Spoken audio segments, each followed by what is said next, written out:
Hello and welcome. It's time for doing a project. If you've been following along, I said that I'd show some things, do a project, show some things, do a project. Kind of using those things sort of gives you a review of what's been going on so far. So I've got the particle settings open. I've got them pinned right here. I have the brush settings open and I have it pinned over here. I've got my tools.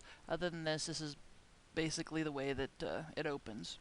And you could set it so that it opened up this way if you wanted to. I have the default size buffer here that for the image that's already loaded, and we're going to do a quick landscape just using the particle settings, the regular brushes, some of the internal brushes.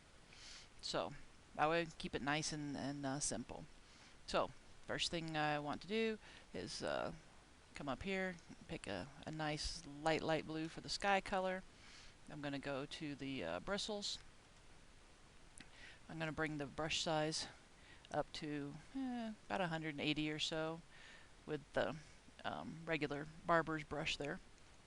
And we're just going to lay down some color just real quick. So, pretty simple. Wow, done. I want to go a little bit lighter blue here, and we're going to go to the orbicals. We enable them. I'm going to pick the shadowed circles there. I'm going to bring it up to about 160 or so. And I have blue and white here, so we're going to go and do like Mr. Bob Ross says, and we're just going to do little crisscrosses. So putting some crisscross down. This is going to end up being our sky. So now we're going to turn the color bleed all the way up. Color mix can stay where it's at. And now we can start smearing. Again, we still go at angles and then go the other angle and then go straight across.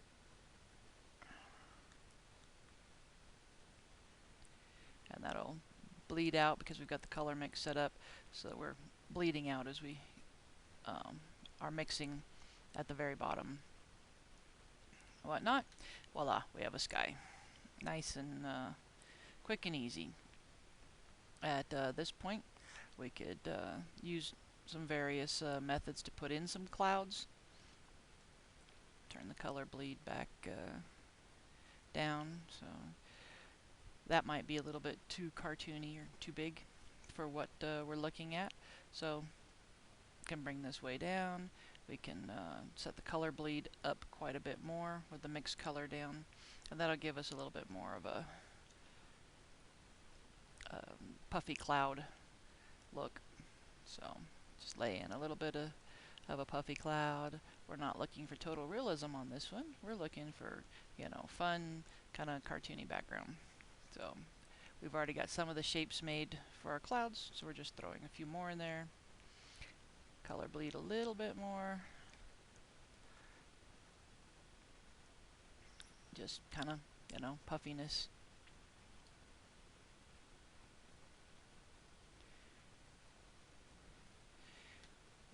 Then grab us a little bit of gray by turning the saturation down. And now I can just tap in a little bit here and there. And then I'm going to bring this bleed back up again. Brush size back up a little bit more. There we go. And mix that in there.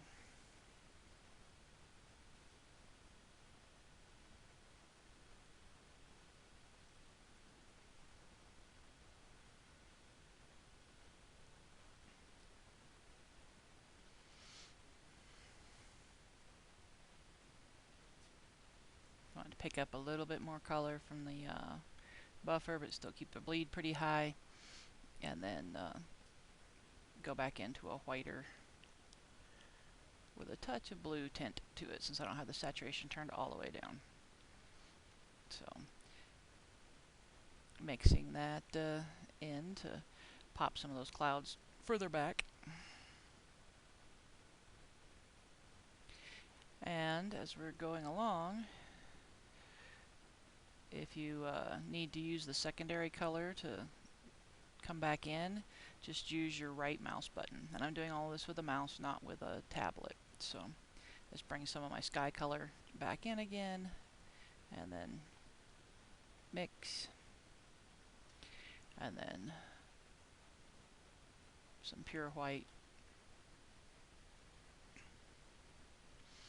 and to boost this up a little bit more with very little color mixing.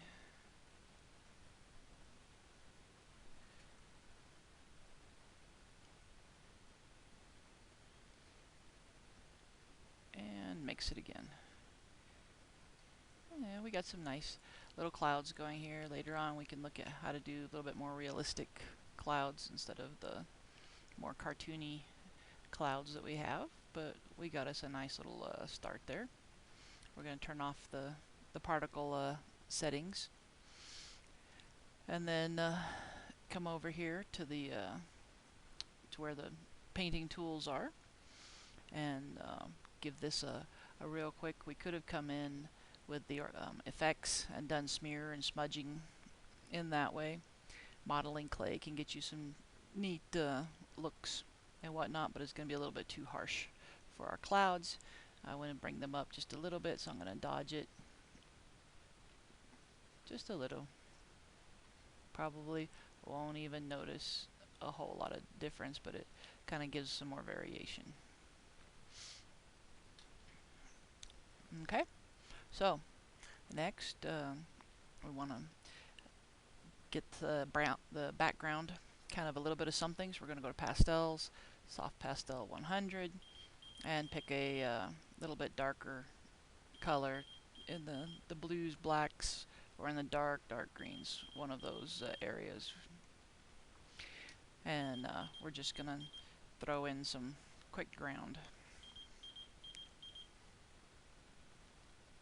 We'll leave a spot there in the middle so we can put us in a pond, because, you know, water is cool.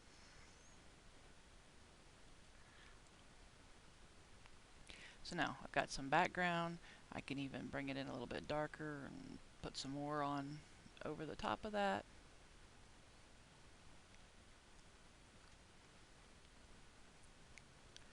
And I want to go ahead and throw some of my blue in here for when we're ready for the pond effects.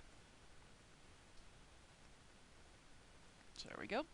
We got us a little bit of a background. We got us a pond here. Now we're going to go into the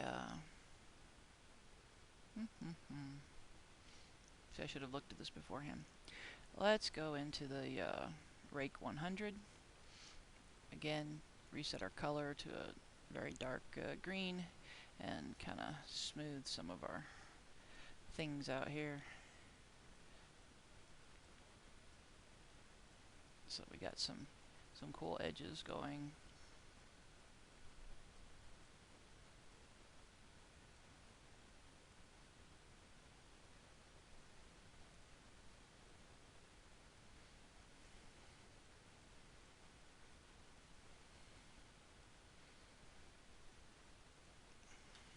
Then into our organic effects, and we're gonna do some leafy. Here we got a little leaf kind of thing going.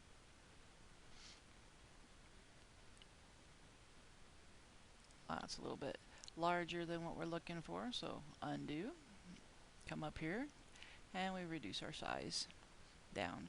I do want my opacity down just a little bit too, not too much. Okay, and so then we make some nice little fluffy trees.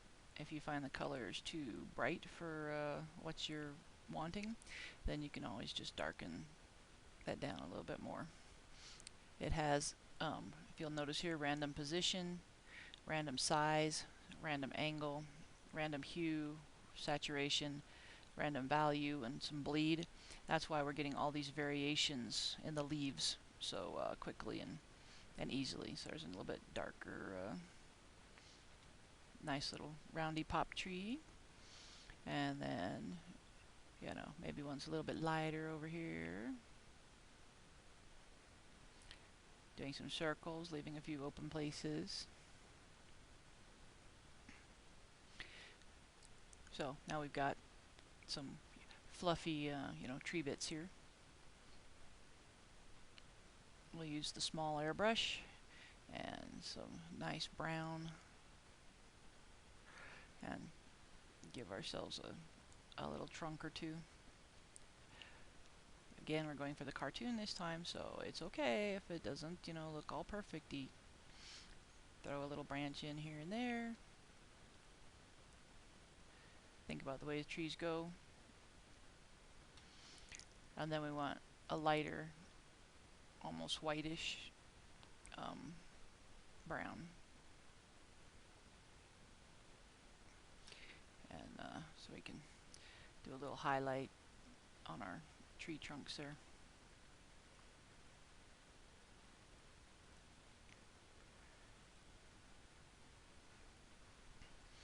So we've got some highlights, we've got that. I'm going to come back in now with the tempera and a smaller rake and decrease the size. And rake down my tree. And that'll help mix the colors together. Give us a little bit of shadows around it.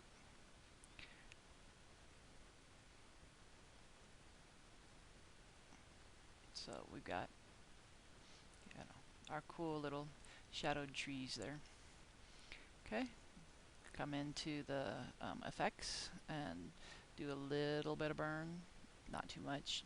Burn can get overused really fast.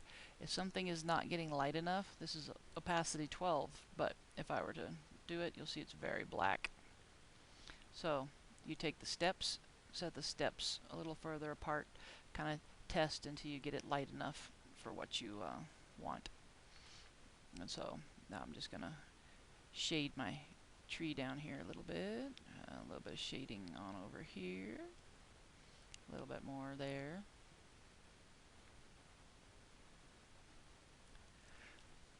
And so now I've got a little bit of dimensionality in my trees. Okay, next thing is we need some background type bushes. If I was going to be doing this as a more regular size landscape, then I would be using a lot of the media brushes, but I just wanted to kind of show what you could do using the regular internal brushes and things. So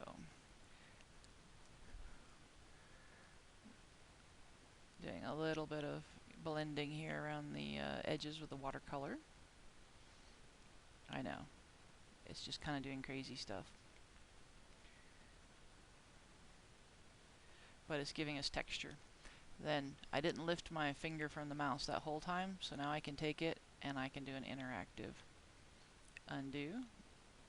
Oh, look at that, it made me a liar.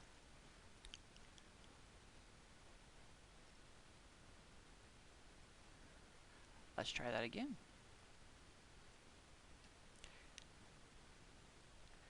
So we're just making scribblies to give some texture and to help kind of mix stuff up a little bit. Now interactive undo, and we can lighten that in so it blends, but now we've still got some of that texture showing. Alright, now we need to do some smearing on the in this area. So we're going to come in here to the effects and we're going to do a smear 100. Again, if I was doing this in the as a landscape, a big landscape as opposed to a cartoon landscape, I would use some different tools.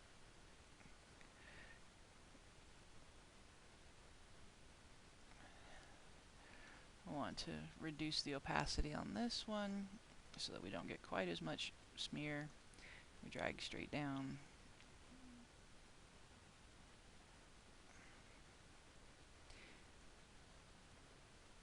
So that we get making water reflections. It'd be better with a straighter line, which I have a special little brush just to make straight lines. Isn't that nice? Okay, so now we've got a little bit of pond reflection going there. And we're ready for the next thing. So next thing, we're going to come here into foliage and add some closer trees and some little bushy things and whatnot. So right here we've got the classic, and we're going to leave all the settings as default, except for we're going to bring the scale down a little bit and the pen size down a little bit. You click and hold and bring up, as long as you keep going until it gets to the end of its cycle, that'll keep happening. Need a little bit more thickness in my pen.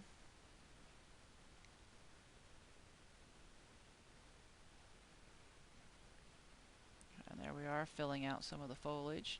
Nice, a little bit lighter there at the top and whatnot.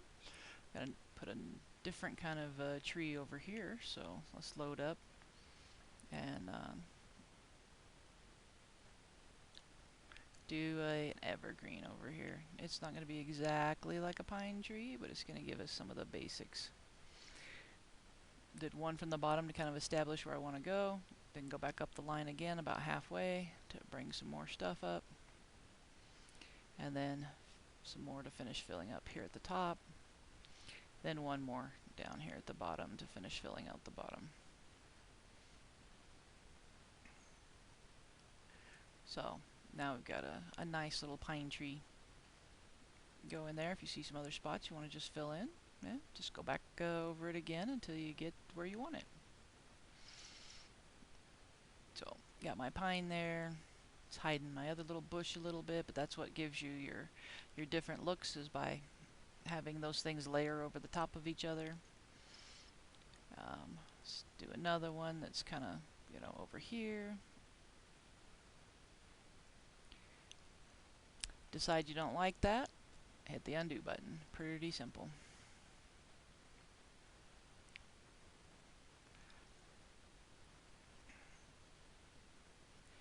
These are reaching out too far for what I'm wanting, so I bring my scale down. And there we go. Now I have nice little bushes. It will render the piece and then it will finish it. That's why it darkens. I've got the shadows going on it, some things like that, and so it takes a little bit for that to finish. So I've got a little bush going there now, and come back up here, do a simple branch.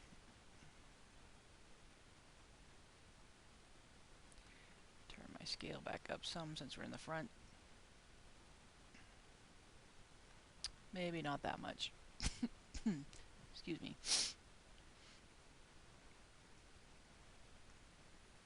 Pen size down a little. And then we just do the same thing. Bring up and drag. The faster you go, the more things, or the less things will happen. If you go slower, then you'll have a tendency to have more things happen down lower.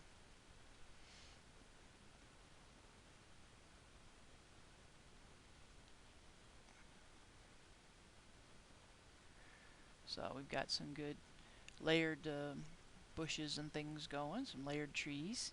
Nice little pine tree there. Can see out, got some mountains hanging out back there, our nice little cloudy sky. And we're ready to move over to the particles. Enable that, and we'll pick out a few little bushy things to kind of go in the back here. A little too big again, so we just turn our scale down.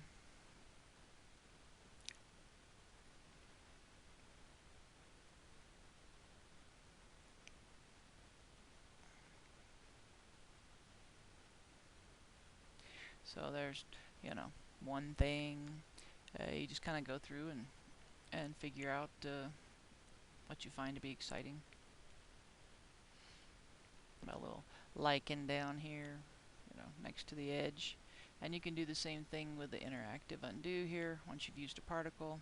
And so we can lighten that in so it kind of fits with what we've got going there along our edges.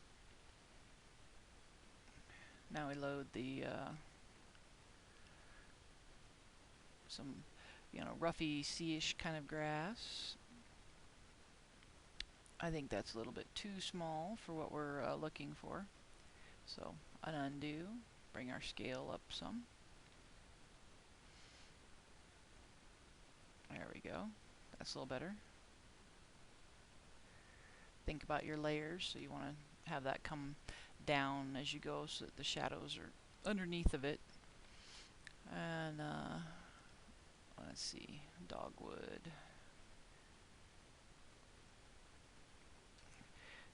Have a nice bush kind of thing going here. Throw a little bit more grass down at the bottom. Some weeds. So we got a little bit of cattails coming into our pond here. Young cattails. Now we need to turn that off. We can finish out our water. Get little simple, small, some real dark. Do some thin, fine lines here where our land is.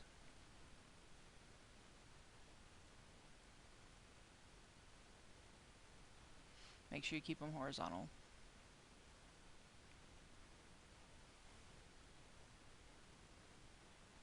And then we flip over to the white.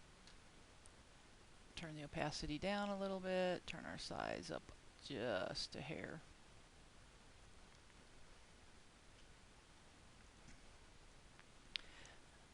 Too bright, so let's just phase that down a little bit.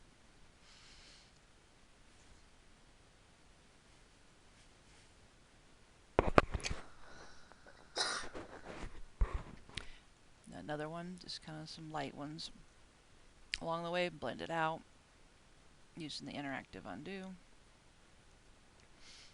Try and keep it generally straight. Sometimes that's hard to do when you're drawing little lines.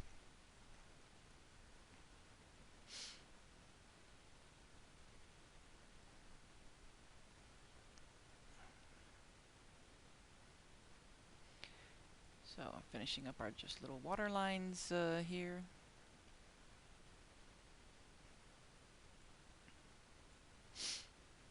And we have a general happy little picture here. Yeah, just like he says, happy little picture. Let's go ahead and throw some flowers in. We'll come over here, and in the organic effects, we have some flowery, and we'll pick a nice pink. We've got random views and saturations and everything here, so I'm just going to make these smaller. Let's see how that looks. That's pretty nice. So make them a little bit further apart in their steps. And we can sprinkle some flowers into our situation there. If we want to make it look kind of like we have some leaves, extra leaves going, we'll darken that down and just kind of run them in amongst the rest of our little grassy stuff. Alright. You could do a lot of other things with it. You could smear this back and forth and get some more watery effects. You could make your clouds brighter and your sky a little bit darker and whatnot. But there's a nice little scene, and we've just used a few simple brushes to it. The ones that we've covered here: the particles, the orbicals, bristles, the foliage, and then some of the internal brushes. And voila! I hope you enjoyed.